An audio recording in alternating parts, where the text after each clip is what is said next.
राम राम मेरी माताओं बहनों, आज मैं आपको पुरुषोत्तम मास की कथा सुनाऊंगी। पुरुषोत्तम मास को अधिक मास इसलिए कहते हैं कि 12 महीने होते हैं तो ये 13वां महीना होता है। एक महीना अधिक होता है, इसीलिए इसे अधिक मास भी कहते हैं। और अधिक मास में किए गए दान पुण्य वो और भी ज़्यादा फलदायी रहते हैं। इसीलिए अधिक मास में हमको दान धर्म करते रहना चाहिए, जिससे कि हमारे घर में सुख और शांति दोनों बनी रहे।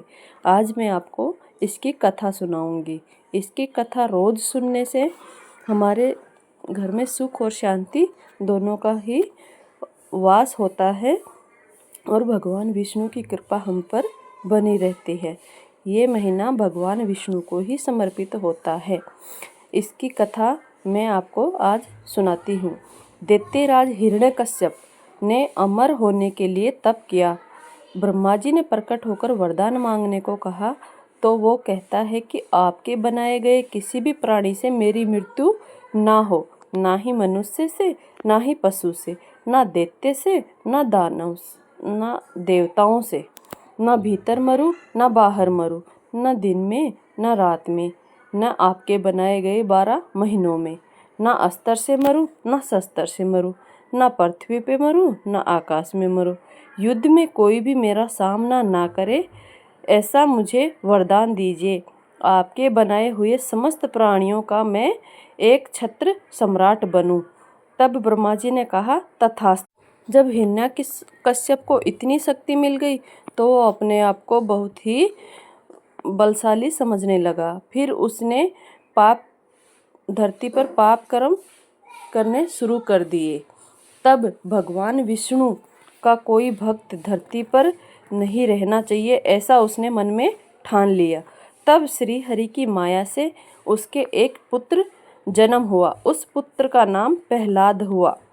प्रहलाद जन्म से ही भगवान विष्णु के प्रति समर्पित था। उसका मन भगवान विष्णु के प्रति बहुत ही झुका हुआ था।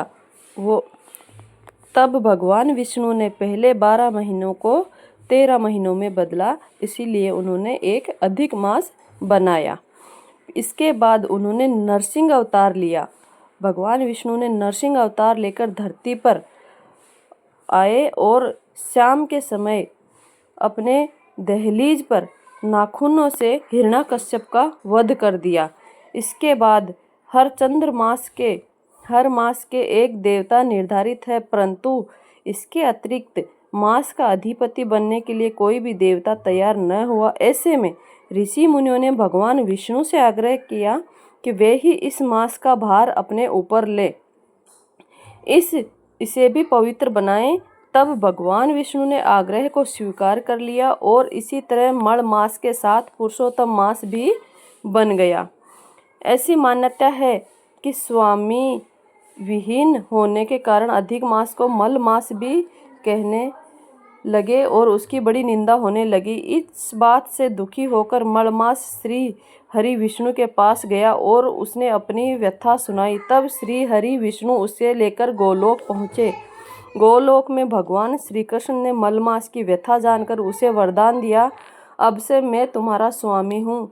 इससे मेरे सभी दिव्य गण तुम में समाविष्ट हो जाएंगे। मैं पुरुषोत्तम के नाम से विख्यात हूँ और मैं तुम्हें अपना यही नाम दे रहा हूँ। आज से तुम मण मास के बजाय पुरुषोत्तम मास के नाम से जाने जाओगे।